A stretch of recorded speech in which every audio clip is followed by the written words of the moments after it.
So, here I have the iPhone XS Max.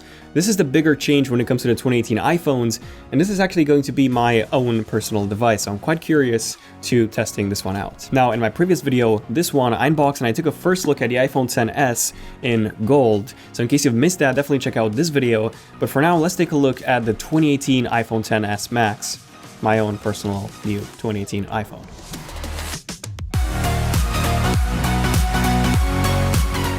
Okay, so in terms of the box, we have the iPhone XS Max with one of those new wallpapers on the front. Now, fun fact, the wallpaper is actually unique to every color that you get. So this one has this green bubble, but if you get the gold one, for example, it would come with a different orange bubble wallpaper, which is the one that we've seen in all the previous ads.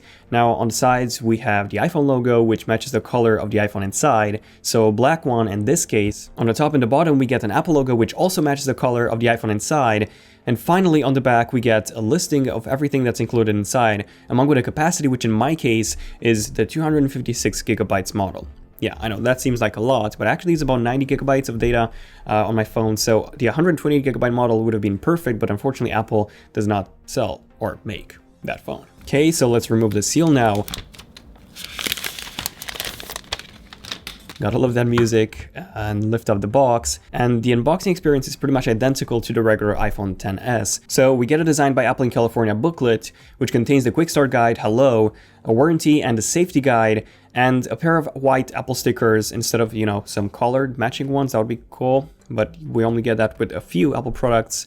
Check out my inconsistencies video, by the way, 30 plus Apple inconsistencies. And then we also get the SIM eject tool, but that's basically it in terms of the booklet. And then we get to the actual accessories, such as a pair of Lightning earpods, not AirPods, so these are not the wireless ones, these are actually wired.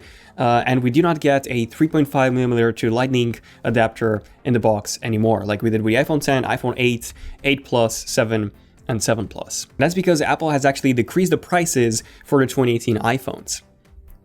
Obviously not. No, they're still the same, but they've, just removed some stuff. We also get a power adapter, which by the way is the same 5-watt power adapter, which doesn't come with fast charging. So yeah. And then we also get a Lightning to USB Type A cable, not Type C. And that's pretty much it. So pretty much the same accessories minus the Lightning to headphone jack adapter like we did with the iPhone X. Now, going back to the iPhone XS Max, let me just take the plastic wrap off.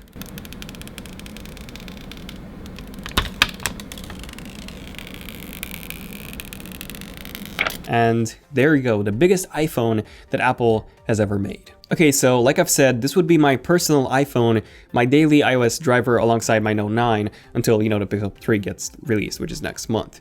And here are my actual first impressions after about 2 to 3 hours of use. Okay, so the 10 Plus is pretty much identical to the mock-up that I've showed you a few weeks ago. The only design difference is when it comes to the color and the speaker grill on the bottom, which is now asymmetrical on all the 2018 iPhones, which is a bit strange. But yeah, fun fact, that's actually because Apple added 2 more antennas, one on the top and one on the bottom, to support that faster LTE, gigabit LTE. But other than that, this is indeed a big phone, a pretty big phone.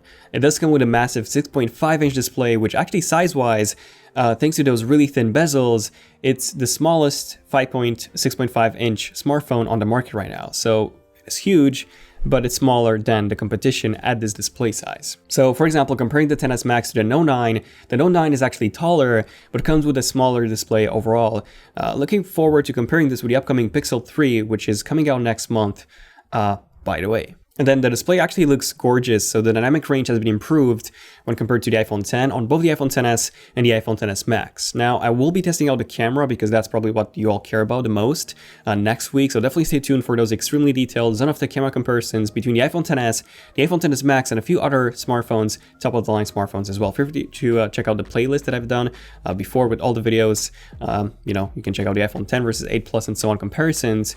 But essentially, the iPhone XS Max is the iPhone X equivalent to the iPhone Plus model. Just like the iPhone X was the equivalent in size to the 4.7-inch models of the iPhone, just with no home button, no more bezels, and a much larger display. So comparing this to the iPhone 8 Plus, they're pretty much the same in size, but the iPhone XS Max comes with a significantly larger 6.5-inch display versus the 5.5 that we had with the iPhone 8 Plus and pretty much all the Plus models of the iPhones. Now, personally, I do like large screen smartphones, so this is the perfect choice for me on the iOS side of things, at least.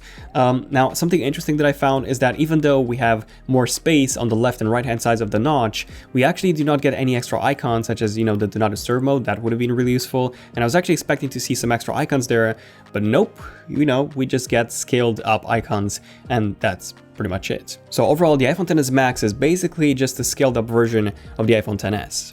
There's actually just three main differences between the iPhone XS and the XS Max, aside from the size. So the first one is the larger battery, which gives you 5 extra hours of talk time, 1 more hour of internet use, 1 more hour of video playback, and 5 more hours of audio playback when compared to the iPhone XS. And then the second difference is actually the Plus UI interface. So this is pretty much identical to the one that we had, on the previous Plus models of the iPhones. So when you rotate your iPhone in landscape, in some of the apps, you would actually get this iPad-like interface with an extra menu on the left.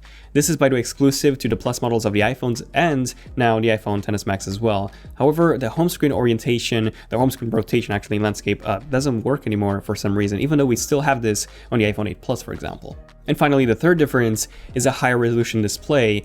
Now, the PPI is actually the same. The PPI is 458 on the iPhone X, XS, and XS Max, so in terms of clarity, they're all pretty much the same. So in the end, there are not that many differences between the XS Max and the iPhone XS, which is this one right here, aside from, like I said, the size, the Plus UI, and the larger battery that you get with the XS Max. However, if you've always wanted to have, the largest iPhone on the market, and also one with that beautiful iPhone X style design, well, now it's finally here. But is the XS Max the perfect large screen smartphone? Well, not really. We're missing a lot of features, mostly software features actually. We have no split screen multitasking like we have on pretty much every Android phone, especially on the Note 9, for example. This is extremely useful for when, let's say, you're watching a video and you want to take some notes at the same time. There's also no Apple Pencil support for signing documents, for example. So overall, this is just a larger iPhone XS. It is the best option for a phone in terms of entertainment, but not the best option in terms of business and productivity. But yeah, definitely stay tuned for next week's camera comparison, speed tests, and some really interesting videos covering these phones. Full in-depth reviews coming up in a few weeks, by the way, once I get to spend more time with these and, use them as my daily drivers. Definitely subscribe, by the way, and enable notifications if you're new to the channel and you want to see more in-depth tech videos like this one. Check out my previous unboxings here. And yeah, let me know in the comments what do you guys think about the iPhone XS Max. Do you think it's worth it? Especially if you're upgrading from, let's say, an iPhone 8 Plus or not. And what do you think about the iPhone XS? Do you think this is worth it, if you're coming from an iPhone 10? Definitely check out my things you didn't know about the iPhone XR. That's definitely the most interesting iPhone for 2018. Apple Watch Series 4, and why not also the iPhone XS and the iPhone XS Max. A few interesting things which probably you didn't know. But yeah, thank you for watching. Feel free to give us a like if you've enjoyed it to let me know. I'm Daniel, and I'll see you guys in my next video. ZONEofTECH, signing out. Cheers.